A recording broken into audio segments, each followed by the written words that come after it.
આપણે આગળ 19 ફલીની જોયા, એટલે જે એના ફ્રૂટ્સ યુઝ થાય છે એવા 19, બરાબર. તેના નામ છે. હવે એનું બી ફલસ્ય કર્મ કે તો કઈ રીતે? વમન. વમનમાં કોણ વપરાશે? ધામાર ઘઉં.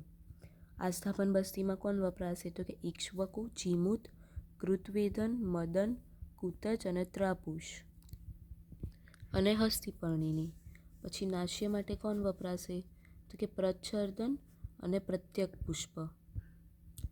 અને છેલ્લું વિરેચન. તો બાકીના જે 10 રહ્યા એ વિરેચન માટે. તો આ બી યાદ રાખવાનું છે કોણ કયું કર્મ કરે છે. તો આ થયા 16 મૂલીની અને 19 ફલીની. અધર રીતે ક્લાસિફિકેશન પૂછે તો આમાં લખવાનું. પછી આવે છે ચતુર્વિધ સ્નેહ, એટલે કે 4 વેરાયટીઝ ઓફ ફેટ.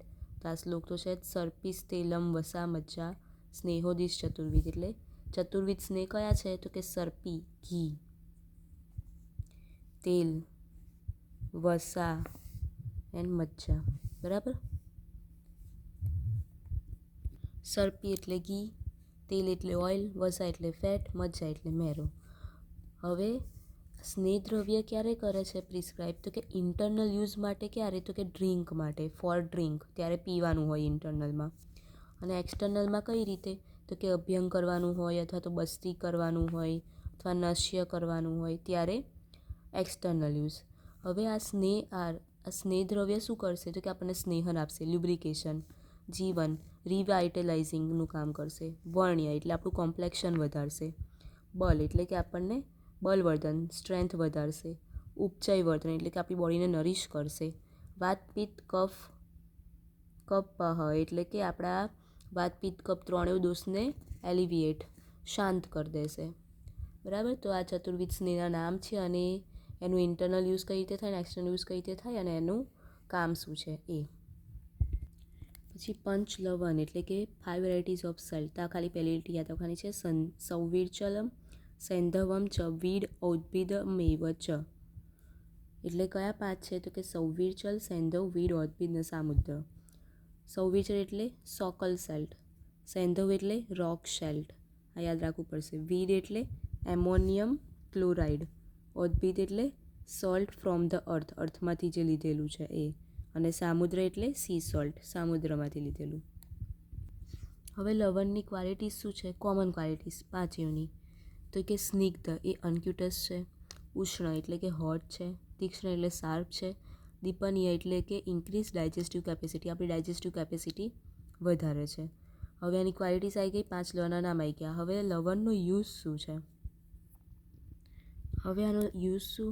તો કે આલેપન, એનોઇન્ટમેન્ટ. આપણે એને શું કહેવાય, લોશન તરીકે બી યુઝ કરી શકીએ, એનો લેપ લગાવી શકીએ. પછી સ્નેહવિધિ એટલે એ બી ઓલિએશન જ. સ્વેદવિધિ એટલે ફોર્મેન્ટેશન, જે સ્વેદ માટેની જે પ્રક્રિયા હોય છે એના માટે બી યુઝ થાય છે લવણ. પછી અધોભાગ હારણ એટલે કે પર્ગેશન, વિરેચન માટે. ઉર્ધ્વભાગ હારણ એટલે કે વમન માટે. નીરુ બસ્તી માટે બી, બસ્તી 2 ટાઈપની છે, નીરુ અને અનુવાસન, તો એ બંને બસ્તી માટે કામ થાય. પછી અભ્યાંજન એટલે મસાજ માટે. ભોજન મીન્સ ઓરલ ઇન્ટેક માટે બી લઈએ છીએ આપણે, ખાવામાં મીઠું હોય. શિરો વિરેચન એટલે કે નશ્ય માટે લઈએ છીએ. પછી કે વર્તી, પછી શસ્ત્રકર્મ અંજન માટે. ઉત્સાદન એટલે કે એપ્લિકેશન લગાવી આપણે. પછી અજીર્ણને સારું કરવું હોય, ઇનડાઇજેશન, કેમ કે અહીંયા જ કીધું ને કે આપણી ડાયજેશન વધારે, એટલે અજીર્ણ માટે બી વપરાય.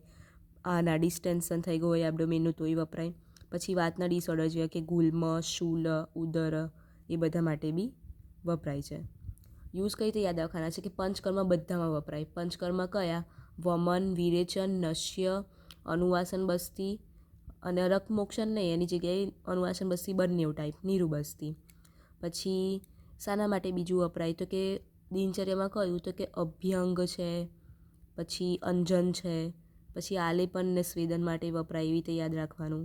પછી અજીર્ણ, કેમ કે આ ડાયજેશન વધારે છે, તો આના. વાતમાં ગુલ્મ, શૂલ અને ઉદર, તો એના યુઝ થયા લવણના.